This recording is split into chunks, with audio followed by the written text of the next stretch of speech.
الحمد لله رب العالمين والعاقبة للمتقين والصلاة والسلام على رسوله الكريم أما بعد فأعوذ بالله من الشيطان الرجيم بسم الله الرحمن الرحيم الذين يؤمنون بالغيب وَيُقِيمُونَ الصَّلَاةَ وَمِمَّا رَزَقْنَاهُمْ يُنْفِقُونَ صدق اللہ العظیم۔ سب حضرات حضور نبی کریم صلی اللہ علیہ وسلم کی بارگاہ بیکس منہ میں ہدیہ صلاۃ و سلام پیش کریں۔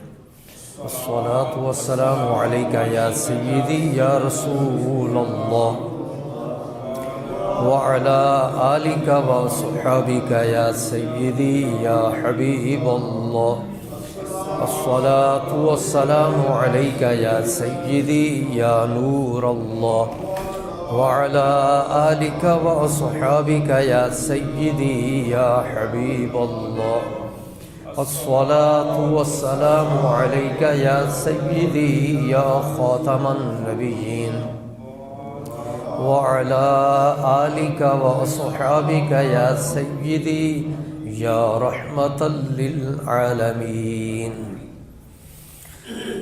حضرات گرامی، میں نے سورہ بقرہ کی ایک آیہ مبارکہ تلاوت کی۔ اللہ جل مجدہ الکریم نے اس سے پہلی آیت کے اندر یہ اپنی کتاب کے بارے ذکر کیا کہ یہ بڑی عظمت والی کتاب ہے اور اس کے اندر کوئی شک والی بات نہیں ہے، اور یہ بھی بتایا کہ یہ کتاب ہدایت ہے ان لوگوں کے لیے جو متقی اور پرہیزگار ہیں، یعنی جو متقی اور پرہیزگار ہیں ان کو ہدایت اسی کتاب سے ملی ہے۔ اور یا اس کا مطلب یہ ہے کہ وہ لوگ جو متقی بن جانے ہیں اور جن کو پرہیزگاری ملنی ہے ان کے لیے یہ کتاب ہدایت ہے، اور یہ کتاب جب ان کی رہنمائی کرتی ہے تو وہ تقوی اور پرہیزگاری اختیار کر لیتے ہیں اور متقی اور پرہیزگار بن جاتے ہیں۔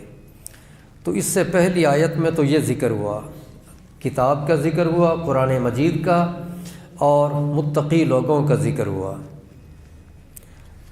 اب اس کے بعد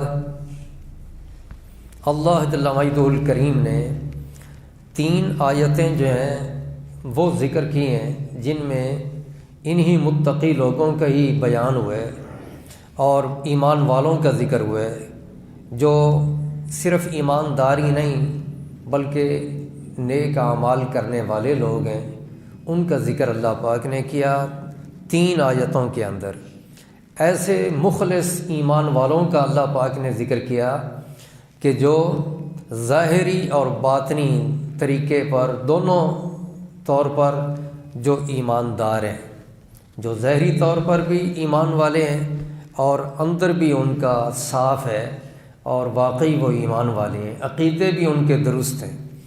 اور اس کے بعد دو آیتیں وہ ہیں کہ جن میں اللہ پاک نے ان لوگوں کا ذکر کیا جو ان کے مد مقابل ہیں، کہ جو ظاہری طور پر بھی اور باطنی طور پر بھی منکر ہیں، کافر ہیں، ان کا اللہ پاک نے ذکر کر دیا، کیونکہ چیزوں کی پہچان وہ ان کی ضدوں سے ہوتی ہے۔ تو اللہ رب العزت نے پھر کافروں کا ذکر کر دیا۔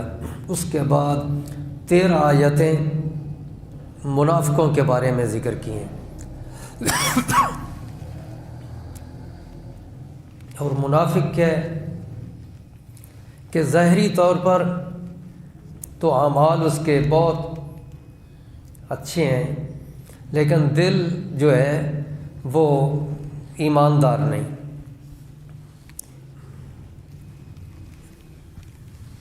اب متقی لوگوں کا جب اللہ پاک نے ذکر کیا تو اس کے بعد اللہ رب العزت نے ان کی 3 صفتیں بیان کی اس آیہ مبارکہ کے اندر۔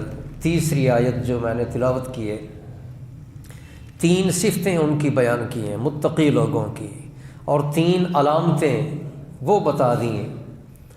اللہ رب العزت نے متقی لوگوں کے بارے ذکر تو کر دیا کہ یہ کتاب ان کے لیے ہدایت ہے، ان کو اس سے ہدایت ملتی ہے اور ہدایت کی وجہ سے وہ متقی اور پرہیزگار ہو جاتے ہیں۔ تو وہ متقی اور پرہیزگار ہوتے کون ہیں، ان میں کیا کیا خوبیاں ہوتی ہیں اور ان میں کیا کیا چیزیں ہیں کہ جن کو دیکھ کر پہچان ہو جاتی ہے کہ یہ لوگ متقی ہیں۔ تو اللہ رب العزت نے اس آیہ مبارکہ کے اندر 3 چیزوں کو بیان فرما دیے۔ پہلی بات ایمان بالغیب، دوسری شے اقامت صلاۃ، نماز کو قائم کرنا، اور تیسری بات وہ ہے انفاق فی سبیل اللہ، اللہ کے راستے میں خرچ کرنا۔ یہ 3 صفتیں متقی لوگوں کی بیان ہوئی ہیں اس آیہ مبارکہ کے اندر، اور یہ تینوں چیزیں ہی بڑی اہم ہیں۔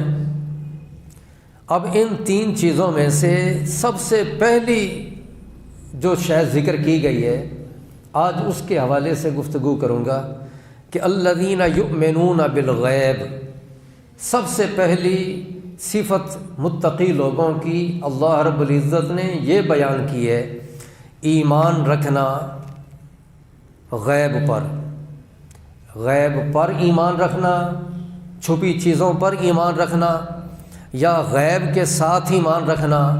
اور غیب دل کو بھی کہتے ہیں، وہ بھی چھپا ہوا ہوتا ہے، جسم کے اندر نظر نہیں آتا وہ، تو دل کے ساتھ جو لوگ ایمان رکھتے ہیں، اللہ رب العزت نے سب سے پہلے یہ ذکر کیا۔ ایمان چونکہ ساری نیکیوں کی جڑ ہے اور ساری نیکیوں کی اصل وہ ایمان ہے۔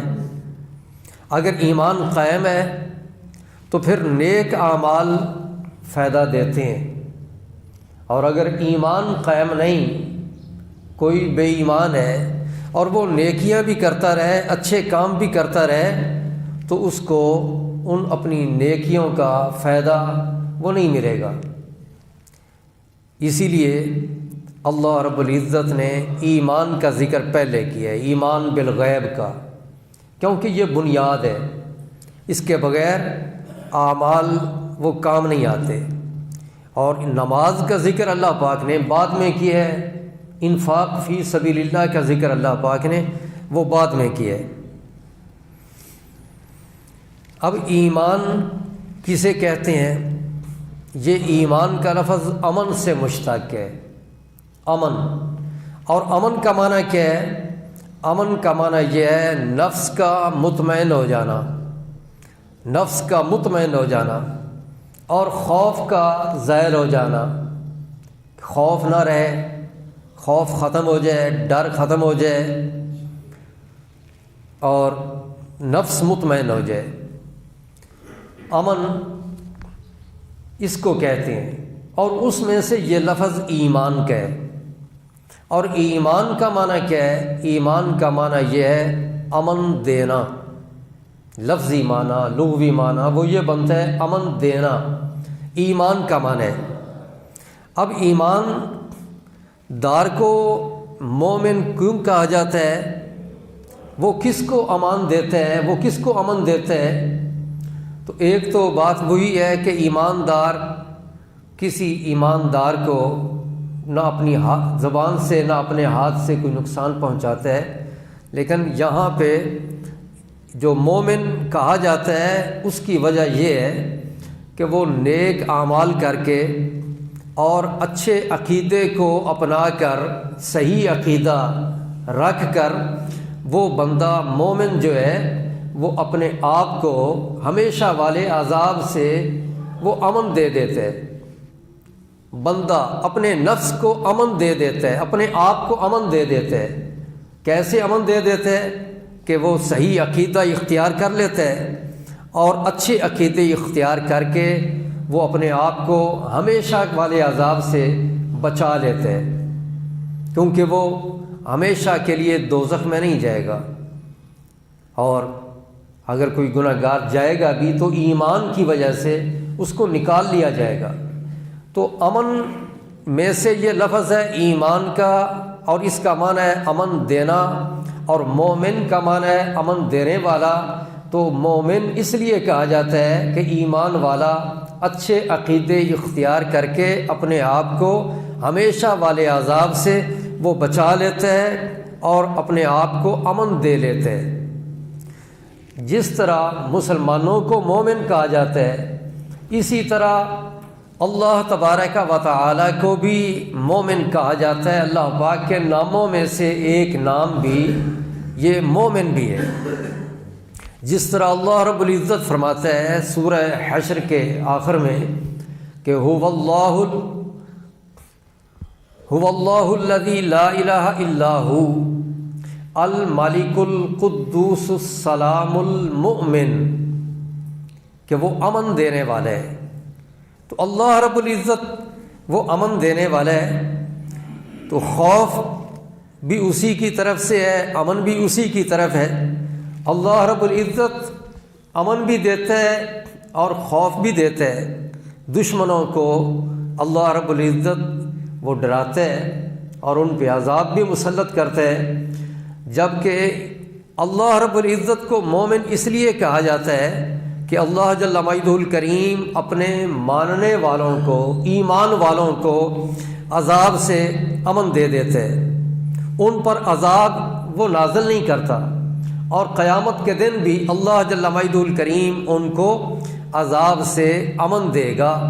تو امن دینے والا تب اللہ تبارک و تعالی بھی ہے، مومن اللہ بھی ہے، اللہ جل مجدہ الکریم بھی، اور مومن ایماندار بھی ہیں۔ پھر اس کا ایک معنی ایمان کا وہ یہ بھی ہوتا ہے مضبوط کرنا اور بھروسہ کرنا، مضبوط کرنا، بھروسہ کرنا، اس کا ایک معنی وہ یہ بھی ہے۔ تو مومن کو مومن کیوں کہا جاتا ہے؟ وہ اس لیے کہ ایماندار جو ہے وہ اپنے عقیدوں پر مضبوطی، ایماندار کو اپنے عقیدوں پر مضبوطی وہ حاصل ہوتی ہے اور پورا بھروسہ حاصل ہوتا ہے۔ وہ اپنے جو عقیدہ ہے جو اس پر وہ یقین کرتا ہے اور مضبوطی اختیار کرتا ہے، اس میں وہ ڈگمگاتا نہیں ہے۔ جبکہ کافر کو مومن اس لیے نہیں کہا جاتا کہ وہ کافر جو ہوتا ہے اس کا جو بھی عقیدہ ہوتا ہے اس میں متردد ہوتا ہے، اس کو تردد ہوتا ہے، اور ایمان والا جو ہے اس کا جو عقیدہ ہے اس کے اوپر ایمان والے کو وہ تردد نہیں ہوتا، بلکہ یقین ہوتا ہے۔ اللہ کے نبی نے، نبی کی ذات پر بھی یقین ہوتا ہے، جو اس پہ کتاب اتری اس پر بھی یقین ہوتا ہے، اور جو اس کتاب کے اندر آ گیا اس پر بھی یقین ہوتا ہے، جو اللہ کے نبی بیان کر دیں اس پر بھی یقین کرتے ہیں۔ تو اللہ جل مجدہ الکریم نے یہ ایمان والوں پہ خاص کرم کیا کہ ان کو ایمان عطا فرما دیا۔ اب شریعت کے اندر ایمان کس کو کہتے ہیں؟ یہ تو لغوی معنی میں نے بتایا تھا کہ مضبوطی حاصل کرنا یا امن دینا، یہ اس کا لغوی معنی ہے۔ اور شریعت میں ایمان کس کو کہا جاتا ہے؟ ایمان کا معنی یہ ہے کہ جن چیزوں کے بارے میں، جن باتوں کے متعلق، جن کاموں کے بارے میں اللہ رب العزت کی جانب سے معلوم ہو جائے کہ یہ یقینی باتیں ہیں اور دین کے اندر شامل ہیں، دین اسلام میں، ان کو مان لینا یہ ہے ایمان۔ جن باتوں کے بارے میں یہ یقینی طور پر معلوم ہو جائے کہ یہ نبی پاک صلی اللہ علیہ وسلم کے دین میں یہ باتیں شامل ہیں، جن کے بارے میں یقینی طور پہ معلوم ہو جائے، قرآن سے، حدیث سے یقینی علم حاصل ہو جائے کہ یہ دین محمدی میں سے چیزیں ہیں، ان میں یہ شامل ہیں، ان کو مان لینا، اس کو کہتے ہیں ایمان۔ اور اگلی بات بھی ساتھ ہی سمجھیں کہ صرف مان لینے کو نہیں کہتے، بلکہ یقینی طور پر دل سے مان لینا، اس کو ایمان کہتے ہیں۔ اور زبان سے اقرار بھی کرنا، زبان سے بھی اقرار کرنا۔ نماز یہ فرض ہے، اس کو ماننا، تو زبان سے بھی اقرار کرنا اللہ وحدہ لا شریک ہے اور محمد صلی اللہ علیہ وسلم ہمارے پیارے نبی صلی اللہ علیہ وسلم اللہ کے رسول ہیں، یہ ساری باتیں دل سے یقینی طور پر ماننا اور زبان سے اقرار کرنا، اس کو ایمان کہتے ہیں شریعت میں۔ لیکن ان دو چیزوں کے اندر بظاہر یہ دو چیزیں ہیں، ایک ہے تصدیق بالقلب، دل کے ساتھ یقین کر لینا، مان لینا، اور ایک ہے اقرار باللسان، زبان کے ساتھ کہہ دینا کہ اللہ وحدہ لا شریک ہے، ساری چیزیں جو بھی دین کی ہیں ان کے متعلق اقرار کرنا۔ لیکن ان دو چیزوں میں سے جو پہلی شے ہے، یعنی دل کی تصدیق بالقلب، یہ ایمان کی اصل ہے۔ اصل ایمان تو یہی ہے کہ دل سے بندہ مان لے، دین کی جتنی باتیں ہیں ان سب کو اور یقین کر لے، اور اقرار جو ہے زبان سے اقرار کرنا، یہ اسلامی احکام کے جاری ہونے کی شرط ہے کہ جب ظاہری طور پر کوئی کلمہ پڑھے گا تو پھر اس پر اسلامی جو قانون ہے وہ لاگو ہوں گے، اسلام کے مطابق وہ ساری چیزیں جو بندہ مومن کے لیے ہوتے ہیں کام، وہ اس کے لیے ہوں گے ظاہری طور پر۔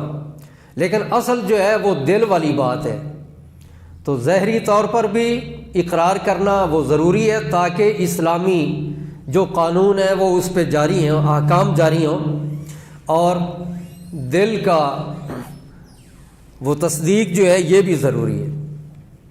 اور ایمان کے اندر اعمال داخل نہیں ہے، ایمان ایک الگ شے ہے، اور اعمال جو ہیں نیکیاں ایسی برائیاں یہ ایک الگ چیز ہے، اعمال ایمان میں داخل نہیں ہیں۔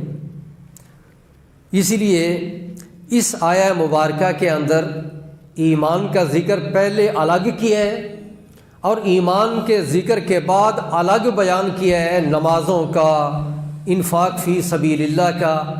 تو اعمال جو ہیں وہ ایک الگ چیز ہے، اور اعمال ایمان کے اندر یہ داخل نہیں۔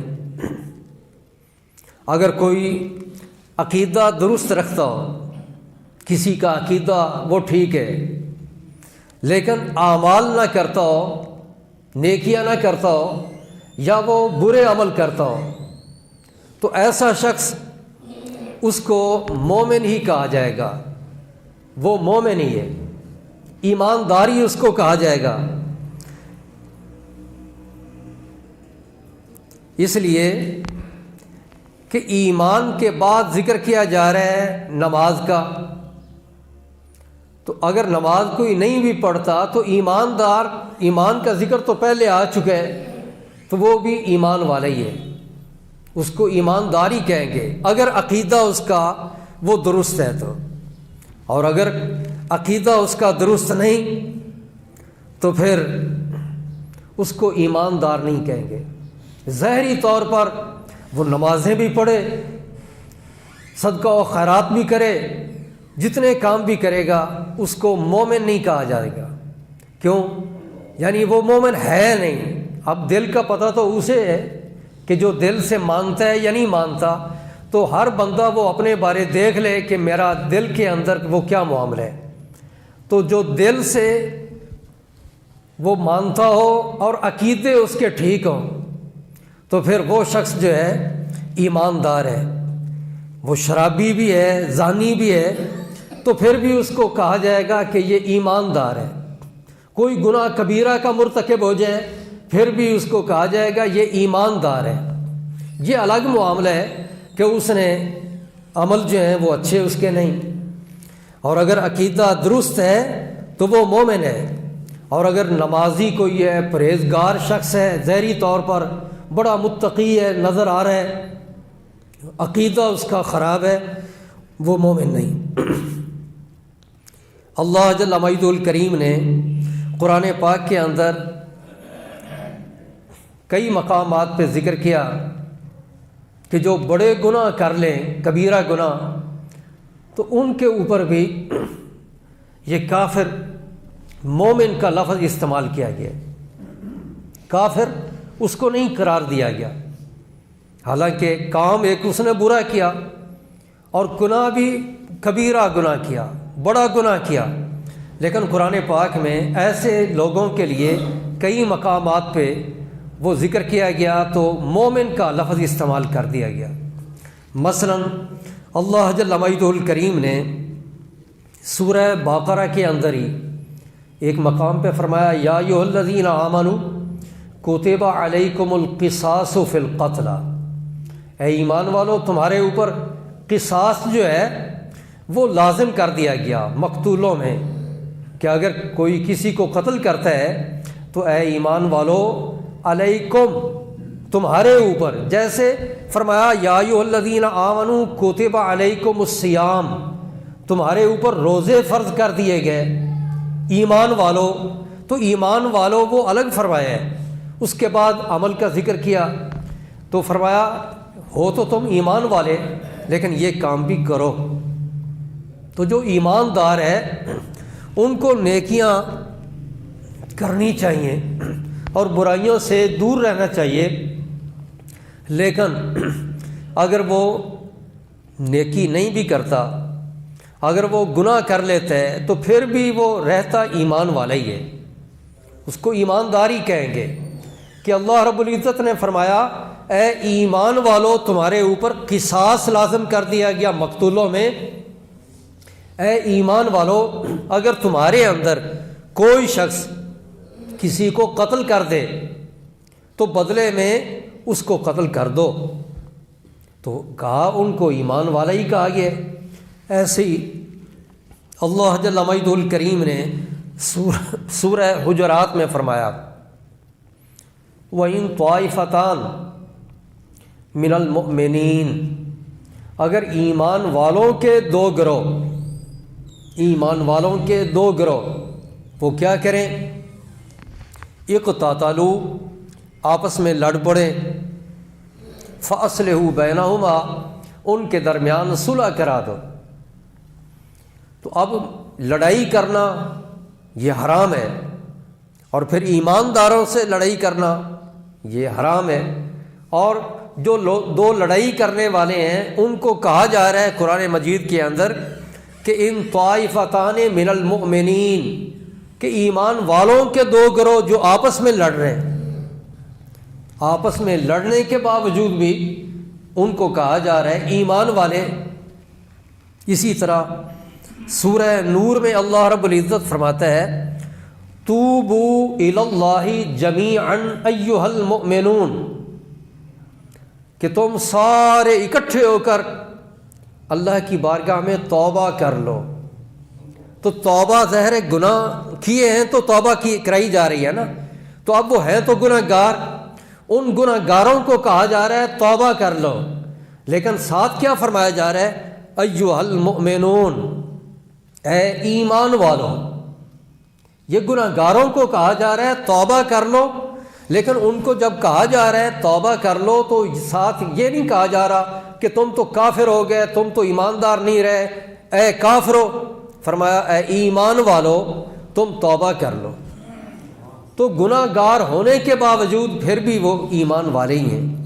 ایسے ہی اللہ رب العزت سورہ تحریم میں فرماتا ہے یا ایھا الذین آمنوا توبوا الی اللہ توبۃ نصوحا، اے ایمان والو تم اللہ کی بارگاہ میں توبہ کر لو۔ جہاں پر بھی اسی طرح یا ایھا الذین آمنوا پہلے فرمایا ہے، پھر اگلی بات کی ہے، تو اب حکم بھی بعد میں ہو رہا ہے توبہ کرنے کا، اور توبہ کریں گے بھی بعد میں، لیکن اس سے پہلے یا ایھا الذین آمنوا کہہ دیا گیا۔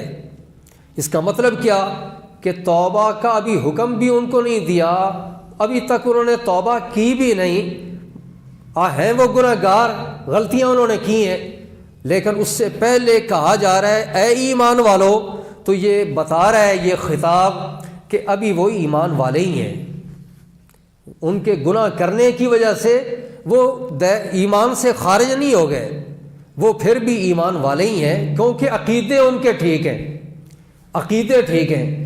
تو جو عقیدے درست رکھتا ہے اس کو کہا جاتا ہے ایمان والا۔ اللہ رب العزت نے ایسے ہی قرآن مجید میں اور بھی کئی مقامات پہ ذکر کیا، اگر کوئی شخص عمر بھر نیک اعمال کرتا رہے ساری زندگی، لیکن آخر میں عقیدہ اس کا بگڑ جائے، آخر میں عقیدہ بگڑ جائے، اعمال تو وہ نیک ہی کرتا رہا، عقیدہ بگڑ جائے تو وہ بندہ بے ایمان ہے، وہ ایماندار نہیں، کیونکہ عقیدہ بگڑ گیا، اس کی نیکیوں کو نہیں دیکھا جائے گا۔ جیسے شیطان، اس نے پہلے بڑی نیکیاں کی تھیں، لیکن عقیدہ بگڑ گیا کہ جب کہا گیا کہ سجدہ کر، سارے فرشتوں نے سجدہ کر لیا، وہ اکڑ گیا، اور جب اکڑا اور اس نے باتیں کیں، عقیدہ اس کا خراب ہو گیا، تو اس کی بنا پر وہ ایماندار نہیں رہا۔ حضور نبی پاک صلی اللہ علیہ وسلم کی بارگاہ عالیہ کے قرآن مجید میں آداب بیان کیے گئے اور فرمایا گیا اونچی آواز میں بات نہ کرو، تمہارے اعمال، تمہاری نیکیاں برباد ہو جائیں گی، نیکیاں برباد ہو جائیں گی۔ اب نیکیاں تو کی ہیں، لیکن یہ ایک بے ادبی کر لی، تو بے ادبی کرنے کی وجہ سے وہ نیکیاں تو ضائع ہو رہی ہیں۔ تو یہ ضروری نہیں کہ جو نیکیاں کر لے تو وہی ایمان ہے، بلکہ نیکیاں ضائع ہو جاتی ہیں۔ اگر بے ادبی آ گئی تو ایمان چلا گیا، کیونکہ نبی پاک کی محبت کا نام ہی تو ایمان ہے، جن کے واسطے سے ہمیں ساری چیزیں دین کی ملیں، اگر ان کی بے ادبی کریں گے تو پھر ایمان کیسے رہے گا؟ تو ایمان کیا ہے؟ ایمان یہ ہے کہ بندہ دل سے مانے اور دین کی ساری باتیں وہ مان لے۔ ظاہری طور پر اگر اس کا کوئی عمل ایسا بھی ہو، برا عمل، تو اس برے عمل کی وجہ سے وہ ایمان سے خارج نہیں ہوگا۔ عقیدے وہ جڑ کی مثل ہیں، جیسے ایک جڑ ہوتی ہے، عقیدہ ایسے ہے، اور باقی جو نیکیاں ہوتی ہیں وہ پھل کی طرح، اعمال وہ پھل کی طرح۔ سورہ کہف میں اللہ رب العزت فرماتا ہے ان الذین آمنوا وعملوا الصالحات کانت لہم جنات الفردوس نزلا، بے شک وہ لوگ جو ایمان لائے اور جنہوں نے نیکیاں کی، نیکیوں کا ذکر الگ ہو رہا ہے، ایماندار ہونے کا ذکر وہ الگ کیا جا رہا ہے، اور ایماندار ہونے کا ذکر پہلے ہو رہا ہے، نیکیوں کا ذکر بعد میں ہو رہا ہے۔ اسی طرح اللہ رب العزت سورہ نحل میں فرماتا ہے من عمل صالحا من ذکر او انثی وہو مؤمن، کہ جو کوئی نیکیاں کرے وہ مرد ہو یا عورت، لیکن شرط یہ ہے کہ ہو وہ ایمان والا، شرط لگا دی، اور شرط مشروط دو الگ الگ چیزیں ہوتی ہیں، لہذا ایماندار ہونا الگ ہے، نیکیاں کرنا وہ الگ ہے۔ بعض لوگ مغالطہ کھا جاتے ہیں کسی کے نیکیاں کرنے پر کہ یہ تو بڑی نیکیاں کرتا ہے لہذا یہ تو ایمان والا ہے، تو ایماندار ہونا الگ بات ہے، نیکیاں کرنا الگ بات ہے۔ سورہ نساء میں اللہ رب العزت فرماتا ہے من یعمل من الصالحات من ذکر او انثی وہو مؤمن فاولئک یدخلون الجنہ، یہاں پر بھی دونوں کا الگ الگ ذکر ہوا۔ سورہ طٰہٰ میں اللہ رب العزت فرماتا ہے من یعمل من الصالحات وہو مؤمن، یہاں پر بھی ایماندار الگ فرمایا، نیکیاں کرنے والا یہ الگ بیان کیا، تو یہ دو چیزیں الگ الگ ہیں۔ سورہ انفال میں اللہ رب العزت فرماتا ہے اطیعوا اللہ ورسولہ ان کنتم مؤمنین، اگر تم ایمان والے ہو تو پھر اللہ اور اس کے رسول کی اطاعت کرو۔ اور اس سے پہلی اسی آیت میں اس سے پہلے یہ بھی ہے اصلحوا ذات بینکم، آپس میں تم اصلاح کرو، نیکیاں کرو، فساد نہ کرو۔ تو یہ ساری چیزیں بتاتی ہیں کہ دونوں الگ الگ ہیں، ایمان اور نیکیاں۔ اور پھر اگلی بات وہ یہ بھی ذہن میں رکھیں کہ جاننا اور پہچاننا اور ہے، اور مان لینا یہ اور بات ہے۔ ایماندار وہ ہے جو مانے، خالی جاننا کافی نہیں، دین کی باتیں جان لینا کافی نہیں، اور دین سے متعلقہ چیزیں ان کو پہچان لینا یہ کافی نہیں، بلکہ ان کو مان لینا، اس کو ایمان کہتے ہیں۔ قرآن مجید میں ہے سورہ بقرہ کے اندر، الذین آتیناہم الکتاب یعرفونہ کما یعرفون ابناءہم، وہ لوگ جن کو ہم نے کتاب دی، یعنی اہل کتاب یہودی اور عیسائی، فرمایا کہ یہ میرے اس محبوب کو پہچانتے ہیں۔ جاننے کے بعد درجہ ہے پہچاننے کا، اچھی طرح پہچانتے ہیں، جانتے ہیں، جیسا کہ وہ اپنے بیٹوں کو وہ پہچانتے ہیں کہ یہ میرا بیٹا ہے۔ ہر کوئی اپنے بیٹے کو پہچانتا ہے۔ اللہ رب العزت فرماتا ہے وہ پہچانتے ہیں نبی پاک صلی اللہ علیہ وسلم کو، لیکن پہچاننے کے باوجود وہ ایماندار نہیں۔ تو پتہ یہ چلا کہ صرف ماننا کافی نہیں، پہچاننا کافی نہیں، ماننا ضروری ہے۔ جب تک مانیں گے نہیں مومن نہیں ہو سکتے۔ اہل کتاب جو نہیں مانتے تھے نبی پاک صلی اللہ علیہ وسلم کو، وہ ایماندار نہیں، اور جنہوں نے مان لیا وہ ایماندار ٹھہرے۔ ایسے ہی اللہ رب العزت یہاں پہ فرماتا ہے کہ یؤمنون بالغیب، کہ ایمان رکھتے ہوں غیب پر۔ اور غیب کس کو کہتے ہیں؟ غیب کہتے ہیں کہ اپنی حواس کے ذریعے جو چیز معلوم نہ ہو، آنکھ سے نظر نہ آ رہی ہو، کان سے سنی نہ جا رہی ہو، تو اپنے ظاہری جو حواس ہیں ان سے جو شے معلوم نہ ہوتی ہو، اور عقل میں بھی وہ شے نہ آ رہی ہو، تو ایسی شے کو غیب کہتے ہیں، چھپی شے۔ الذین یؤمنون بالغیب، غیب پر وہ ایمان رکھتے ہیں۔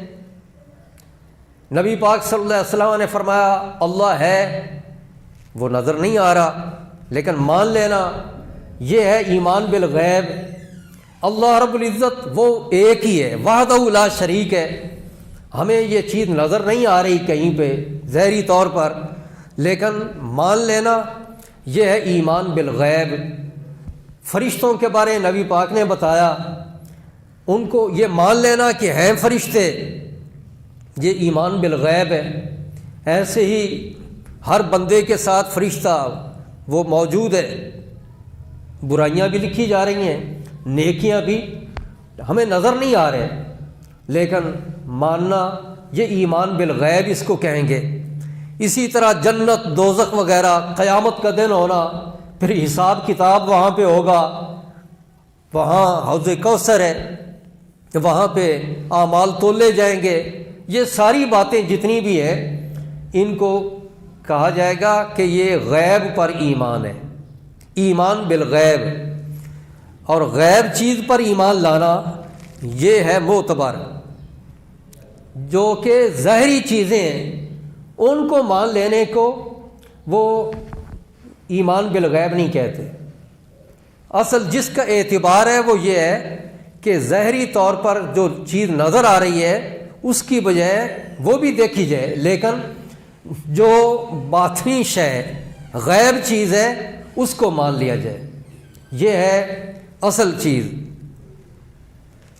قرآن پاک کو دیکھیں، اس میں ہمیں یہ حروف نظر آ رہے ہیں، کلمات لکھے ہوئے، یہ صورتیں کیا ہیں؟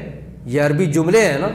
اب قرآن پاک کو کوئی دیکھے اور ظاہری حروف کو مان لے کہ واقعی یہ حرف لکھے ہوئے ہیں، کوئی یہ کہہ دے قرآن پاک کو دیکھ کر کہ یہ حروف لکھے ہوئے ہیں، مجھے نظر آ رہے ہیں، میں مانتا ہوں ان حروف کو، ان جملوں کو میں مانتا ہوں، اور میں یہ بھی مانتا ہوں وہ دیکھتا ہے کہ یہ عربی زبان میں ہے، وہ مانتا، انکار نہیں کرتا کوئی، وہ یہ نہیں کہتا کہ نہیں یہ عربی زبان میں نہیں ہے، مان لیتا ہے کہ یہ عربی زبان ہے۔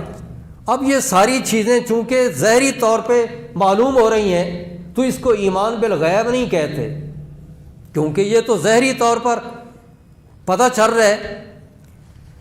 ایسے ہی کوئی اگر قرآن پاک کو دیکھتا ہے اور کہتا ہے کہ اچھا یہ قرآن پاک چھپا کہاں سے ہے، یہ فلاں مکتبے نے چھاپ دیا ہے، ٹھیک ہے، اب ادارۃ الکرم نے یہ چھاپ دیا، اب کوئی یہ مان لے یہ قرآن پاک فلاں نے چھاپا ہے تو کیا وہ ایماندار ہو گیا؟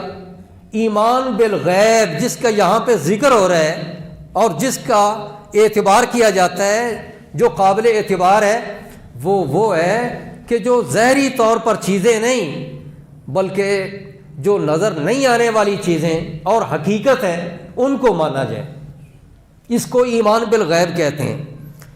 اور وہ چیزیں مثال کے طور پہ یہ کہ قرآن پاک کے بارے یہ جاننا اور یہ ماننا کہ یہ قرآن پاک جو ہے یہ اللہ کی کتاب ہے، اللہ رب العزت نے اس کو اتارا ہے، اس نے بھیجا ہے، یہ ماننا اس کو کہتے ہیں ایمان بالغیب۔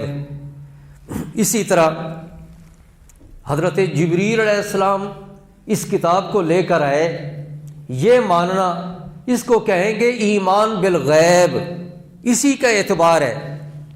اور یہ قرآن مجید کے اندر سب سے پہلے جہاں پہ ایمان کا ذکر ہو رہا ہے وہ یہی تو آیت ہے، الذین یؤمنون بالغیب، تاکہ ایمان کے بارے شروع سے ہی پتہ چل جائے ایمان والوں کو ایمان کہتے کس کو ہیں۔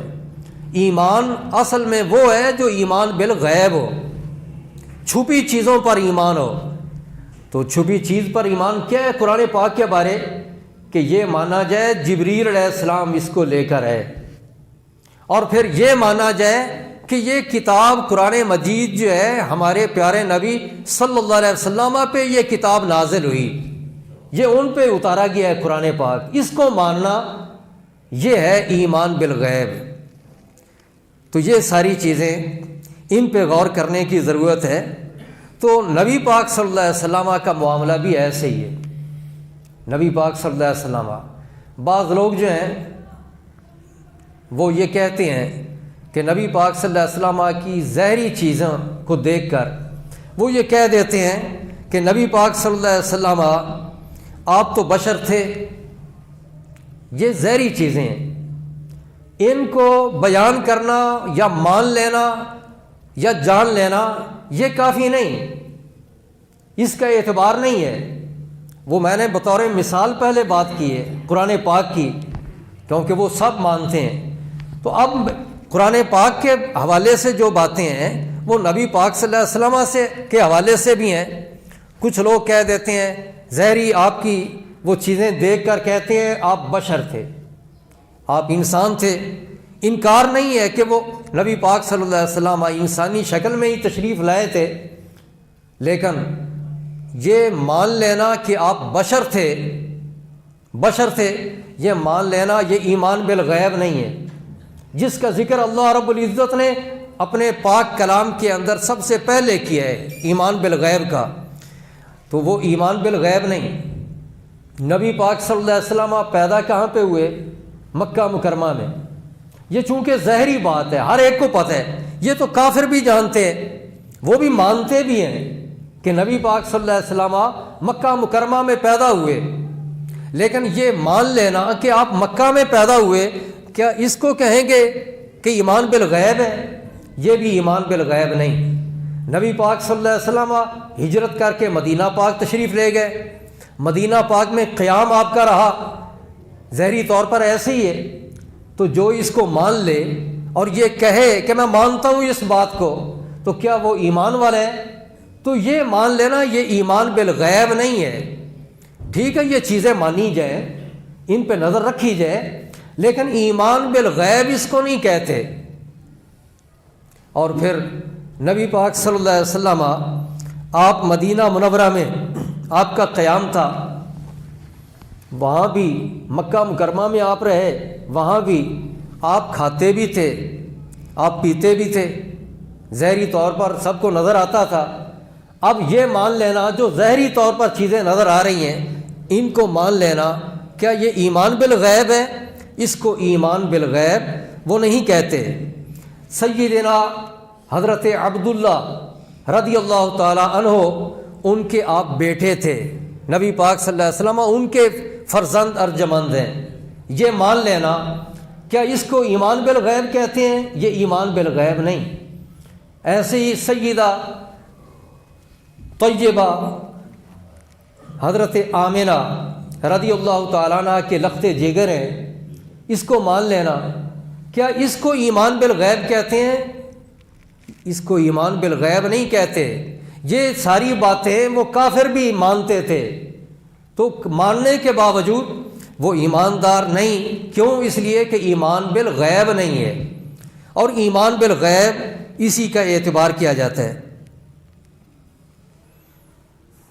تو نبی پاک صلی اللہ علیہ وسلم کے جو چھپے اوصاف ہیں نا، جو ظاہری طور پر نظر نہیں آتے، ان کو ماننا یہ ایمان بالغیب ہے.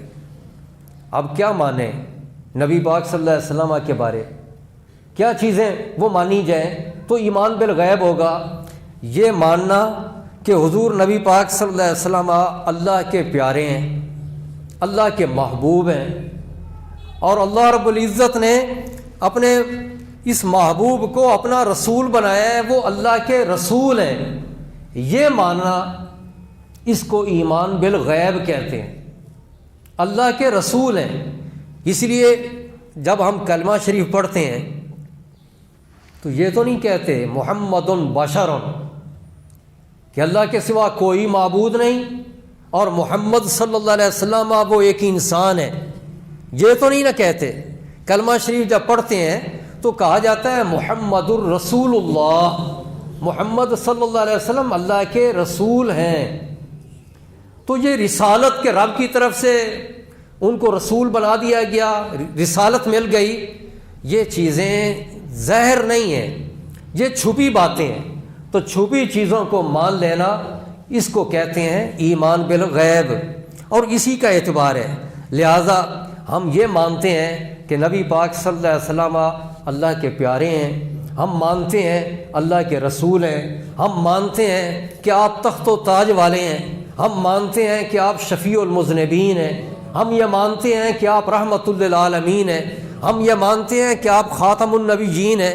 یہ ساری خوبیاں، اور کل قیامت کے دن آپ کو مقام محمود پہ بٹھایا جائے گا. یہ ساری باتیں ہم مانتے ہیں. اس کو کہتے ہیں ایمان بالغیب، غیب پر ایمان رکھنا.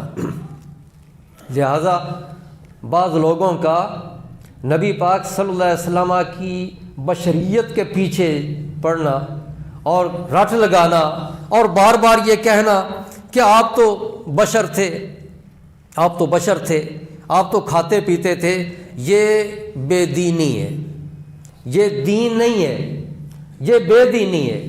اس کا نام ایمان نہیں ہے، یہ ایمان بالغیب ہے ہی نہیں، جس کا سب سے پہلے قرآن مجید میں اللہ پاک نے ذکر کیا ہے.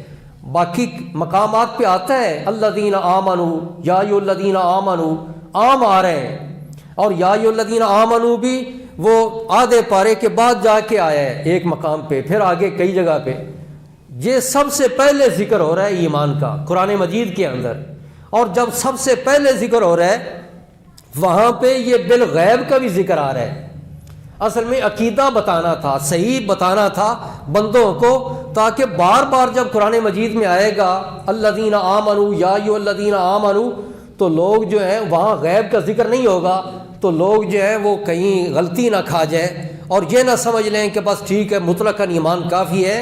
ابتدا میں ہی یہ فرما دیا کہ اس ایمان کا اعتبار ہے جو ایمان بالغیب ہوگا. تو بشر کہنا یہ دین نہیں ہے، بے دینی ہے. نبی پاک صلی اللہ علیہ وسلم کو ان کی شانیں ماننا، اس کو کہتے ہیں ایمان. اللہ جل مجدہ الکریم وہ وحدہ لا شریک ہے، اور توحید کو تو مانتے ہیں وہ وحدہ لا شریک ہے، لیکن اللہ جل مجدہ الکریم کو صرف یہ مان لینا کہ وہ خالق ہے پورے عالم کا، کل کائنات کا وہ خالق ہے، یہ مان لینا، اس کا نام ایمان نہیں ہے۔ یہ بات ذہن میں رکھیں، یہ مان لینا کہ ساری کائنات کا خالق وہ ہے، وہ رب العالمین ہے، یہ مان لینا کافی نہیں ہے، بلکہ اعتبار کب ہوگا؟ کیونکہ یہ تو ہر ایک کو ظاہری طور پر نظر آ رہا ہے کہ ہر کو پیدا کرنے والا وہ ہے۔ اصل یہ ہے کہ بندہ وہ یہ جانے کہ اللہ جل مجدہ الکریم، اللہ جل مجدہ الکریم جو رب ہے وہ ہمارے نبی پاک صلی اللہ علیہ وسلم کا رب ہے، نبی پاک کے واسطے سے یعنی پہچانے جو اس کا رب ہونا، تو اس کو ایمان کہتے ہیں۔ خالی یہ جان لینا کہ وہ ساری کائنات کا رب ہے، اس کو ایمان نہیں کہتے۔ ایمان بالغیب وہ یہ بنتا ہے، اور اصل ایمان وہ یہ ہے کہ بندہ نبی پاک کے واسطے سے پہچانے اور یہ کہے کہ وہ جو رب العالمین ہے وہ ہمارے آقا و مولا صلی اللہ علیہ وسلم کا وہ رب ہے۔ اسی لیے اللہ جل مجدہ الکریم نے قرآن مجید کے اندر سورہ اخلاص میں فرمایا قل هو اللہ احد، اے پیارے محبوب آپ فرما دیں اللہ ایک ہے۔ تو اگر نبی پاک کے واسطے کے بغیر کوئی یہ بھی مانتا رہے اللہ ایک ہے، وہ بھی ایمان بالغیب نہیں، یعنی اس کے اس ایمان کا اعتبار ہی نہیں۔ اعتبار کب ہوگا؟ جب نبی پاک کے واسطے سے بات ہوگی کہ ہمارے نبی نے یہ فرما دیا ہے۔ اے پیارے محبوب قل آپ فرما دیں، اور آپ فرمائیں اللہ ایک ہے، اور لوگ آپ کے ذریعے جانیں اور یہ مانیں کہ ہمارے نبی نے یہ فرمایا ہے اللہ ایک ہے، تو یہ جب کہیں گے تو وہ ایماندار ہیں۔ الذین یؤمنون بالغیب، اس میں یہ ارشاد فرما دیا گیا۔ تو الذین یؤمنون بالغیب پہ آج گفتگو ہی ایمان بالغیب کے حوالے سے انشاءاللہ اگلے درس قرآن میں نماز قائم کرنے کے حوالے سے گفتگو ہوگی۔ اور دیکھیں اس میں کہ ایمان کے بعد جو نیکیوں کا ذکر ہوا ہے، جہاں پہ دو کا ذکر اسی آیت کے اندر ہو رہا ہے، نماز قائم کرنے کا بھی، انفاق فی سبیل اللہ کا بھی، لیکن ان دو میں سے پہلے کس کا ذکر ہو رہا ہے اور ایمان کے فوراً بعد کس نیکی کا ذکر ہو رہا ہے؟ نماز کا۔ تو آپ اندازہ لگائیں نماز ساری نیکیوں میں سب سے عظیم نیکی ہے، اس کو نہیں چھوڑنا چاہیے، ایمان کے ساتھ اس کو ملا دیا گیا ہے۔ تو جب ایماندار بندہ ہو اس کو کیا ہے کہ وہ نماز چھوڑے؟ ایماندار کے لیے ضروری ہے کہ جب وہ ایمان اس نے قدم رکھ لیا ایمان کے اندر اور ایماندار وہ بن گیا ہے تو باقی نیکیاں بھی کرے، لیکن سب سے پہلے اس نیکی کا خیال کرے، اس نیکی کو مقدم رکھا گیا ہے۔ اللہ جل مجدہ الکریم ہم سب کو پکا اور سچا نمازی بنائے۔ وآخر دعوانا ان الحمد للہ رب العالمین۔ اللہم صلی علی سیدنا و مولانا محمد وعلی آل سیدنا و مولانا محمد وبارک وسلم وصلی علیہ۔ پاک پروردگار ہماری اس حاضری کو اپنی بارگاہ میں قبول اور منظور فرما، قرآن پاک کا سب کو فہم عطا فرما۔ اے پاک پروردگار ہمارے عقیدے درست فرما دے۔ اے پاک پروردگار ہمیں ایمان کی برکات عطا فرما، اور پاک پروردگار سب کے دلوں کو نور عطا فرما اور ہمارے سینے جگمگا دے۔ پاک پروردگار اپنے حبیب پیارے صلی اللہ علیہ وسلم کی محبت عطا فرما اور دین اسلام پر استقامت عطا فرما۔ اے رب العالمین جو بیمار ہیں سب کو صحت کاملہ عطا فرما، ہم سب کے ظاہر اور باطن کو درست فرما۔ الہ العالمین اس ادارے کو دن دگنی رات چگنی ترقی عطا فرما۔ حسبنا اللہ ونعم الوکیل، نعم المولا ونعم النصیر، وصلی اللہ تعالی علی حبیبہ سیدنا و مولانا محمد و آلہ و صحبہ اجمعین۔ لا